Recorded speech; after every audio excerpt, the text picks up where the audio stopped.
Sunod, i-load mo na ito sa iyong dito number. I-type lang ang iyong dito number. Then, i-click ang Todo Data 10 promo. When done, i-click naman ang Buy promo. Bago ang lahat, I assume na meron ka ng DSCM account bago magpatuloy sa tutorial na ito. Kung wala, register ka muna. Nasa description po ang video tutorial link kung paano mag-register. Kung meron ka ng DSCM account, then, let's start. Huwag kang mag-skip, panoorin mo hanggang dulo para wala kang ma-skip na steps. Marahil after mong mag-register, ay wala pa ring Todo Data 10 ang DSCM mo. Ito ay dahil hindi mo nagaya ang address na nilagay ko sa una kong tutorial. Pero huwag mag-alala, dahil kahit hindi mo nabaguhin ang address mo, pwede ka pa rin makapag-load ng Todo Data 10 gamit ang DSCM account mo. Sa iyong cellphone i-open ang Google Chrome. Next, i-type ang listph.com. When done, i-click ang Enter o Go. Next, sa ListPH website, i-click ang menu. Then, click DSCM. Scroll lang pababa at hanapin ang Fill Up Form.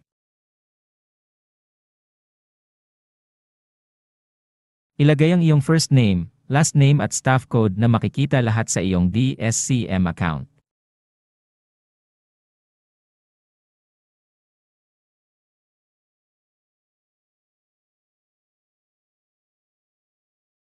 Kung hindi mo alam kung paano, sa iyong DSCM account i-click ang My Profile. Then, makikita mo na ang iyong name at surname. Next, i-click mo naman ang iyong name. Under Channel Information, scroll lang pababa. At makikita mo naman dito ang iyong staff code. Back to ListPH website, kapag na-type mo na ang mga ito, i-click lang ang Create Link. Next, lalabas na ang iyong link. I-select lang ang link. Then press Copy. Next, i-click ang address bar. Then, i-paste mo dito ang link. When done, i-click ang Enter o Go. Sa dito website, i-click ang Buy promo.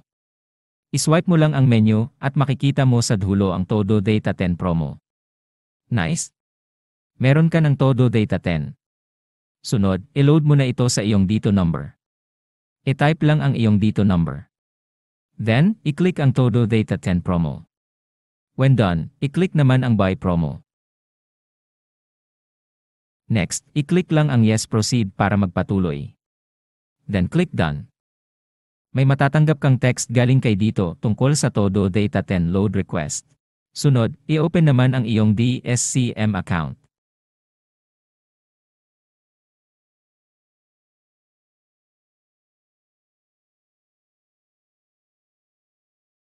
Make sure, may enough balance ka para makapag-load ka ng Todo Data 10. I-click ang notification bell icon. I-click lang ang promo for customer request from. Then, i-click ang Approve. Then click Done. Then click OK. I-click ulit ang notifications. Makikita mo dito kung successful ang pag-load ng Todo Data 10 sa number mo. I-open naman ang iyong dito account. Next, i-click ang View Details. At makikita mo dito na subscribe ka na sa Todo Data 10 promo. Kung gusto mong mag-load sa ibang number, dapat makuha mo din muna ang kanyang name, surname at staff code. Then, mag-create ka ng link para sa kanya. Salamat po sa panonood.